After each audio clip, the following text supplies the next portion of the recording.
Hey, hi everyone. Welcome to the 19th recitation of my parents' poems. Poems are in Odia. Ajiro Kapita, Barsari Krishna. ଆକାଶ ନୀଳ ଶୂନ୍ୟତାର ଅସୀମ ଅଞ୍ଚଳ, ଭସା ବାଦଲର ଦୋଳି ଖେଳ, ଯେଉଁଠି ସ୍ନେହ ଘନୀଭୂତ ହୁଏ, ଧାରଣ କରେ ଆକାର ବର୍ଷାର, ସିଏ ଯଶୋଦା। ନିଜ ହୃଦୟକୁ ଭାଙ୍ଗି ଝରାଇ ଦିଏ ବାତ୍ସଲ୍ୟ ମମତାର ଶତ ଶତ ବିନ୍ଦୁ। ମାଟି ଧୈର୍ଯ୍ୟର ଅନ୍ଧାରୀ ଗୃହ, ନୀରବ ତପସ୍ୟାର କ୍ଷେତ୍ର, ଅଗଣନୀୟ ଯନ୍ତ୍ରଣାର ସ୍ମୃତି, ସିଏ ଦେବକୀ। ଅଶ୍ରୁଭରା ନୟନେ ଚାହିଁ ବସିଥାଏ, କେବେ ବରସିବ ଅମିୟ ଧାରା ତା ଶୂନ୍ୟ କୋଳରେ।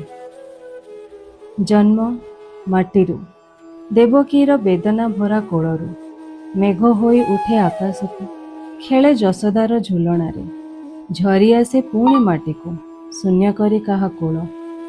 ମାଟି ଓ ଆକାଶ ଦୁହେଁ ଜୀବନର ଆଦି ଓ ଅନ୍ତ।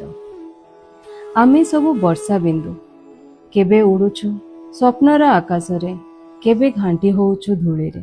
ଜୀବନ ଯୁଦ୍ଧରେ ଯେଉଁଠି ସ୍ୱପ୍ନ ଓ ବାସ୍ତବତା ମଧ୍ୟରେ ଝରୁଥାଏ ବର୍ଷା ବିନ୍ଦୁ, ଏକ କୃଷ୍ଣମୟ ଚିନ୍ତନ। Thank you.